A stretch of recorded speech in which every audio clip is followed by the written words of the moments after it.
너에게 전한 복음이라는 제목으로 말씀을 선포할 때 주의 은혜가 저와 여러분에게 임하기를 예수님의 이름으로 축원드립니다. 아멘.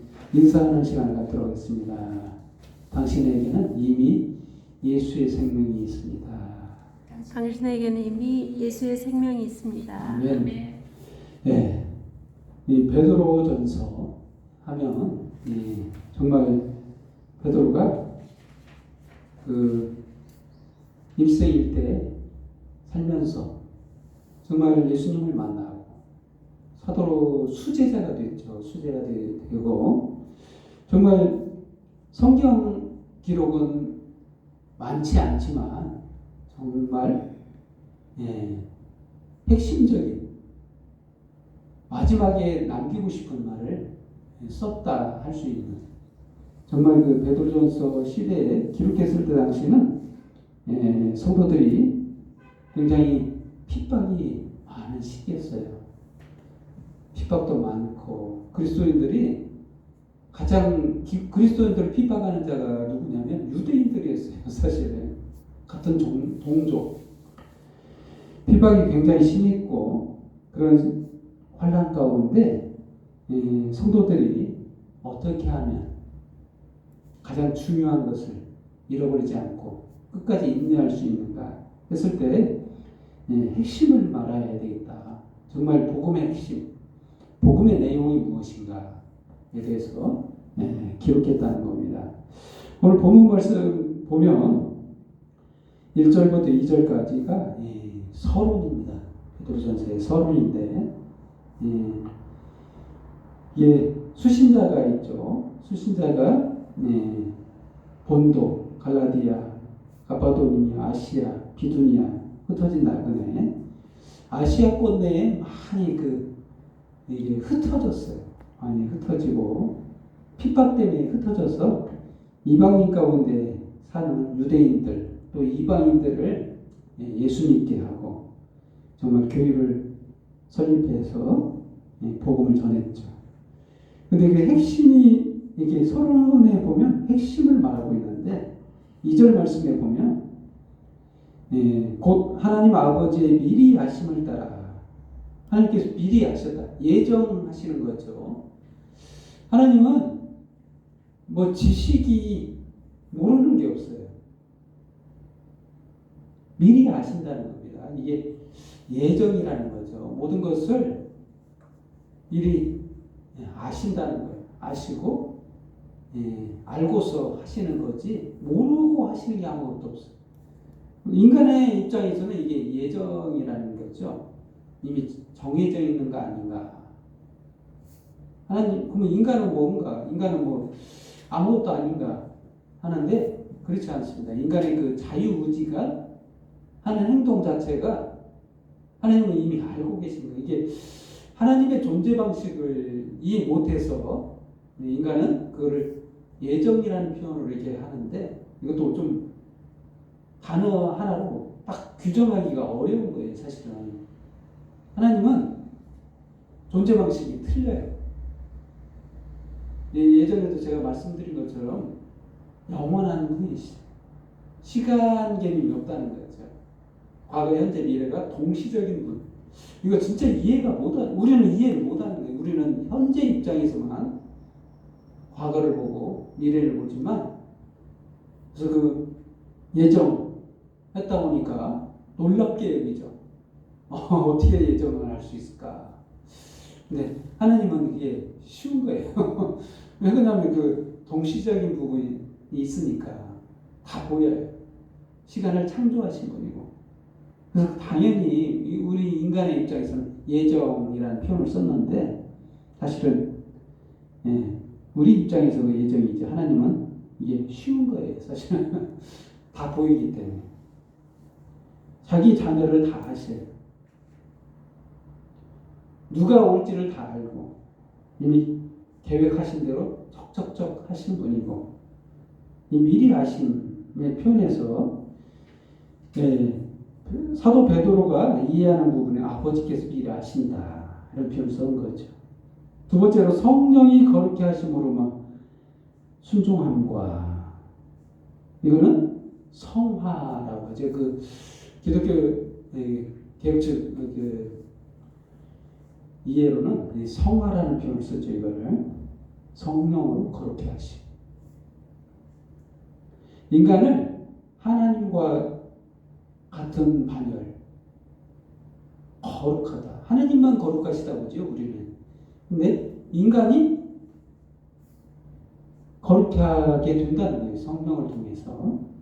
성령의 일하심을 통해서 우리가 하나님과 같은 깨끗한 존재가 된다는 거죠. 아무 죄가 없는 무음한 존재로 살게 된다는 거룩함. 그리고 세 번째죠. 예수 그리스도의 핏부림을 얻게 하여 택하심을 받은 자들이 편지하노니. 이게 수신자입니다. 예수 그리스도의 핏부림. 이건 대속이죠. 그리고 택하심을 받은 자들. 예택이죠. 미리 정하신 자들 택하신 것. 택정함. 이게 그 베드로가 이해하는 주제. 오늘 그 베드로전서에서 말하고 싶은 주제죠. 이게 복음의 어떻게 보면 내용입니다. 내용.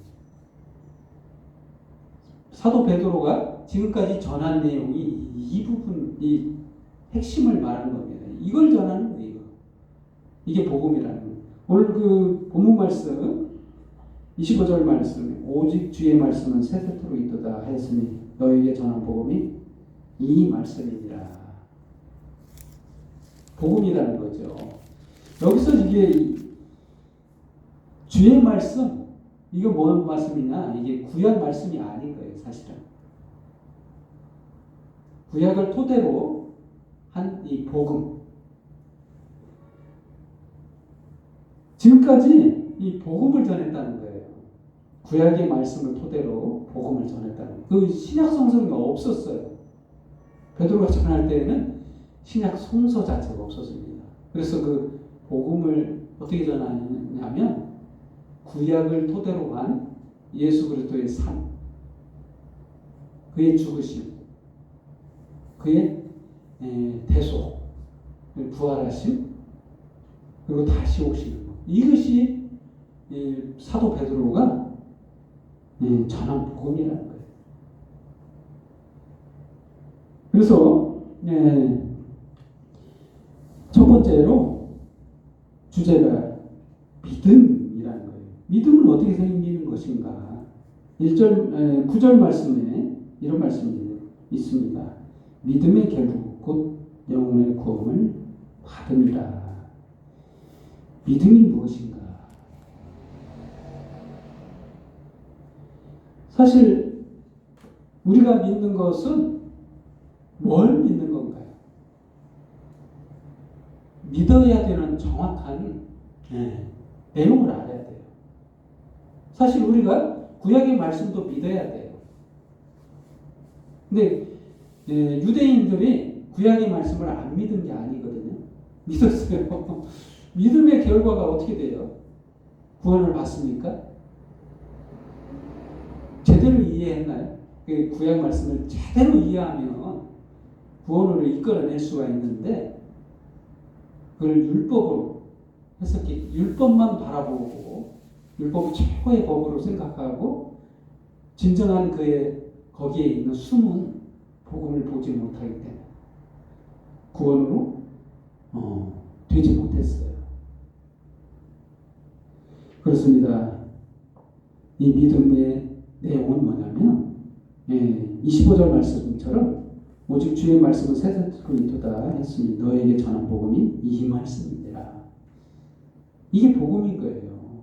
복음을 믿어야 된다. 다른 것을 믿어서는 영혼 구원을 받지 못해요. 좀 그게 장황하게 썼는데 어렵게 써놨어요. 좀 이게. 그래서 3절부터 해가지고 9절까지 말씀 쭉 읽어보면 그 내용의 핵심이 뭐냐. 예수님의 죽었다가 3절 말씀. 우리 주 예수 그리스도의 아버지 하나님을 찬송하는 하리로다. 그의 많으신 공율대로 예수 그리스도를 죽은 자 가운데서 부활하게 하심으로 말미암아 우리를 거듭나게 하사 산소망에 있게 하시며. 이 뭔 말입니까? 예수님의 대속의 죽으심 그리고 부활하심을 말하고 있죠. 그리고 썩지 않는 유업을 주시겠다. 4절 말씀. 그리고 예비하신 구원을 얻기 위하여 믿음으로 말미암아 하나님의 능력으로 보호하심을 받았다. 우리 7절 말씀. 너희 믿음의 확실함은 불로 연단에 없어질 금보다 더 귀하여 예수 그리스도께서 나타나실 때 칭찬과 영광과 존귀를 얻게 하실 거예요. 이 재림을 말씀하고 있죠. 나타나신다. 그런데 우리가 믿는 자들이라면 예수님을 봤던 사람이 아닐 수 있는 거예요. 왜 그러냐면 시간이 좀 지났어요. 8절 말씀처럼 예수를 너희가 보지 못하였으나 사랑하는도다. 이제도 보지 못하였나 믿고 말할 수 없는 영광스러운 즐거움으로 기뻐하니. 여러분 이렇게 예수님을 보면 믿어질 것 같죠. 믿음이라는 게 실체를 보면 믿어질 것 같은데 그런다고 믿어지는 거 아니에요. 예수님 당시에도 두 부류가 있었습니다. 보면서 믿는 사람이 있고 안 믿는 사람이 있고. 어떻게 우리가 믿어지게 될까요? 어떻게 해서 우리가 말도 안 되는 보지도 않았지. 나를 위해서 죽어주셨다 하지. 3일 만에 부활하셨다 하죠. 이거 어떻게 믿어졌을까요? 이게 내 지식과 내가 공부했던 지금까지 세상 살면서 배운 지식으로 믿어지는 게 아니기 때문에 이 믿음은 성령을 통해서만 믿어지는 거예요. 오늘 본문 말씀 이런 말씀이 있죠. 12절 말씀. 이 섬긴 바가 자기를 위한 것이 아니요 너희를 위한 것이 계시로 알게 되었으니. 이게 무슨 말이냐면 섬긴 바. 예수님이 원래는 섬김을 받아야 될 뿐이잖아요. 하나님이시니까. 이 땅에 왔어도 똑같아요. 하나님이니까 인간의 섬김을 받아야 돼요. 근데 섬겨주러 왔다는 거예요. 그 말인 겁니다. 이 섬긴 바가 자기를 위한 것이 아니다. 자기 자신, 예수님 자기를 위해서 섬김은 자기가 받아야 하잖아요. 근데 자기를 위한 것이 아니래요. 너희를 위한 것이래요. 그 말이 뭔 말입니까? 예수님이 나를 섬겼다는 거죠. 우리를 섬겼다는 거예요. 어떻게 섬겼냐면 죽어주셨다는 거예요. 이게 섬기는 본문 말씀은 다시 읽어보면 이 섬긴 바가 자기를 위한 것이 아니요 너희를 위한 것이 계시로 알게 되었으니. 이제 구약이 보인다는 거예요. 사도 베드로가 구약 말씀이 보였다는 거죠. 계시로 알게 됐다. 이것은 하늘로부터 보내신 성령을 힘입어. 여기 정확하게 말하고 있죠. 성령을 힘입어서 복음을 전하는 자들로 이제 너에게 알린 것이요 천사들도 살펴보기를 원하는 것이니라. 무슨 말입니까? 우리의 믿음이 성령으로 하는 거죠. 성령을 힘입어. 인간의 능력으로 되는 게 아니고 믿음은 내 능력이 아닌 거예요. 내 공로처럼 여기면 안 됩니다. 그래서 누구나 믿음이 좋다고 믿음 연약한 자들을 너 그따위로 해서 너 그거밖에 안 돼? 이런 말을 안 맞는 거예요. 자신의 공로가 아니에요. 자신이 믿고자 해서 믿어질 게 아니기 때문에 이런 말은 맞지가 않습니다. 성령께서 일하셔서 나온 결과도 되는 것입니다. 그래서 그 믿음이라는 것은 성령의 일하심의 결과다. 저와 여러분의 은혜를 입어서 믿어지게 될 거예요. 하나님의 은혜를 입어서 성령의 일하심을 통해. 그 말입니다. 그리고 두 번째 대속하 18절 말씀. 너희가 알거니와 너희 조상이 준 헛된 행실에서 대속함을 받은 것은 은이나 금같이 없어질 것으로 된 것이 아니요 오직 흠없고 점없는 어린 양 같은 그리스도의 보배로운 피로 된 것이니라. 그렇습니다. 이 대속에 대한 것을 알아야 되는데 우리가 못된 행실 하게 되면 벌을 받아야죠. 이거는 인간 살면서도 인간 사이에서도 똑같아요. 못된 행실을 하면 벌을 받아야 되잖아요. 근데 오늘 본문 말씀처럼 이 본문 말씀을 문자적으로 이해하면 또 넘어가기가 쉬워요. 15절 말씀 오직 너희를 부르신 거룩한 이처럼 너희도 모든 행실에 거룩한 자가 되라. 이 말씀만 보면 와 우리 결국에는 열심히 또 자기를 가꿔야 되는구나. 행실을 잘해야 되는구나. 역시 율법을 지켜야 되네. 이렇게 이해하기가 쉬워요. 여기 본문 말씀만 보면 그래. 기록되었으니 내가 16절 말씀 내가 거룩하니 너희도 거룩할지어다 하셨나니라. 또한 17절 말씀 외모로 보시지 않고 각 사람의 행위들을 심판하신 이를 너희가 아버지라 부른즉 무섭죠? 너희가 나그네로 있을 때 두려움으로 지내라. 여기까지만 봤을 때는 우리 열심히 살아야 된다는 생각하죠. 문자적으로 정말 넘어가기 쉬운 말씀이에요. 그 다음 말씀이 또한 이게 전체적으로 봐야 됩니다. 말씀을 18절과 19절 말씀이 이렇게 나왔죠. 너희가 알거니와 너희 조상들이 물려진 헛된 행실. 이 조상들이 누구냐? 유대인들이에요. 유대인들 사실은 율법을 그나마 잘 지킨 사람들입니다. 유대인들이 우리보다 더 사실 더 잘 지켰어요. 누가 의롭냐? 유대인들이 의롭다고 할 수 있어요. 객관적 평가, 세상적 평가를 한다면. 근데 유대인들은 상대적 의, 인간의 상대적 의에 의로운 거지 완전한 의가 아닌 거예요. 그래서 여기서 18절 말씀은 그것을 헛된 행실이라는 표현을 썼죠. 헛된 행실. 못된 행실이라고 써야 되는데 못된 행실이 아닌 거예요. 행실 자체는 잘하는데 헛된 행실이라는 표현을 썼어요. 헛된. 이게 행실을 했었는데 혹시 무의미하다는 거예요. 쓸모가 없는 행실이라는 거예요. 왜? 100% 의롭지를 못하는 행실이기 때문에. 헛된 행실에서 대속함을 받은 것은 의나 금같이 없어질 것으로 된 것이 아니요. 대속받은 것은 한마디로 율법을 따라 잘 지켜서 대속받은 게 아니라는 거예요. 이게 이 말을 정확하게 꼬지 말고 제대로 표현하자면 그렇습니다. 대속받은 것은 율법을 잘 지켜서 그 헛된 행실을 해서 받은 게 아니야. 그 쓸모없어.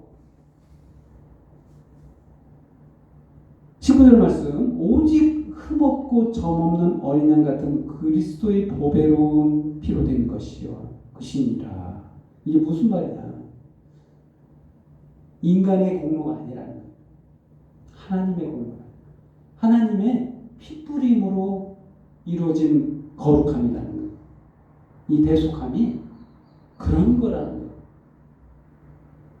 수많은 구약의 그 어린 양, 동물의 피가 인간을 의롭게 할 수 없어요.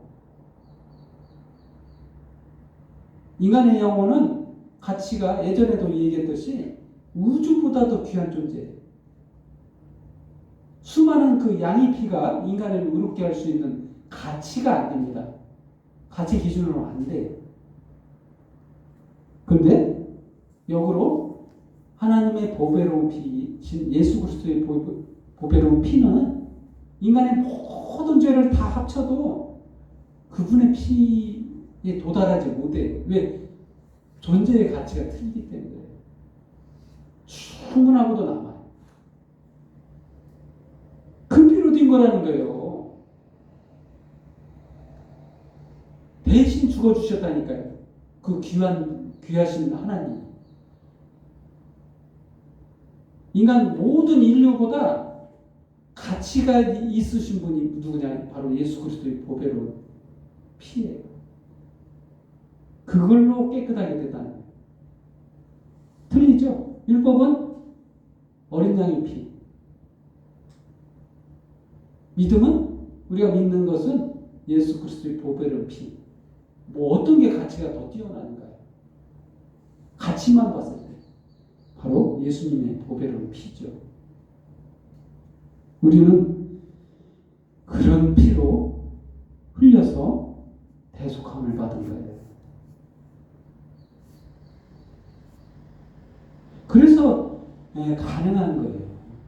우리가 의로워진 거예요. 깨끗해진 거예요. 나 대신 죽어주신 거니까. 대속. 바로 나 대신 속량했다는 거지. 값을 지불했다는 거지. 그래서 우리가 지금 하나님의 자녀가 되었고 믿음으로써 영혼 구원을 받은 거예요. 아멘. 그게 대속함입니다. 또한 세 번째 주제로 거듭남 22절 말씀. 너희가 거듭난 것은 썩어질 씨로 된 것이 아니요 썩지 아니할 씨로 된 것이니 살아있고 항상 있는 하나님의 말씀으로 되었느니라. 여기서는 그리스도의 보배로운 피, 대속은 보배로운 피라고 말했는데 거듭난 것은 썩어질 것으로 되지 않은 씨라고 말했죠. 이게 무슨 말이냐? 하나님의 말씀이라고 표현되어 있죠. 또 항상 있는 하나님의 말씀으로 되었느니라. 우리가 새롭게 거듭남이라는 말은 새 생명으로 살아가게 되는 것을 말하는 거죠. 새로 태어났다는 거예요. 옛날 생명이 아닌 새 생명. 이거 어떻게 된 거죠? 지금 살아있는 건 뭔데?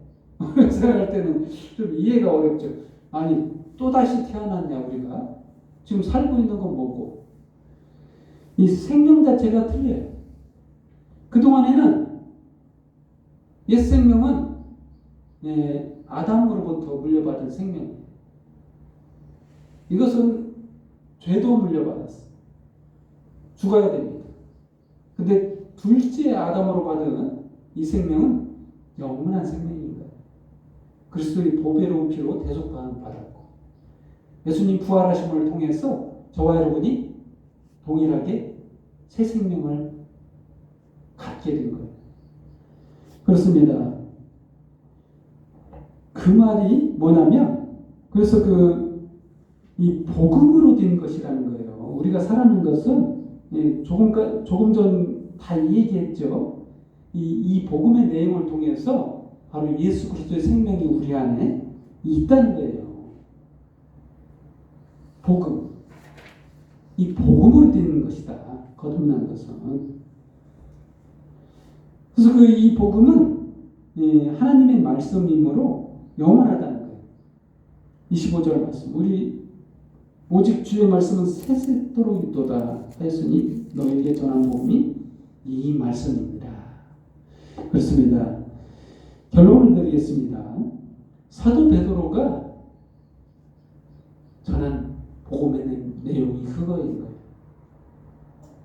바로 예수님의 죽으심, 그리고 3일 만에 부활하심, 그걸 우리가 믿고 천국을 소유로 얻고 또한 대속함을 받았는데 예수 그리스도의 보배로운 피로 되었고 거듭난 것은 바로 이 복음으로 되었다라고 하는 게 바로 사도 베드로가 말하는 복음의 내용인 겁니다. 저와 여러분은 내 행실이 깨끗해서 구원받은 게 아니에요.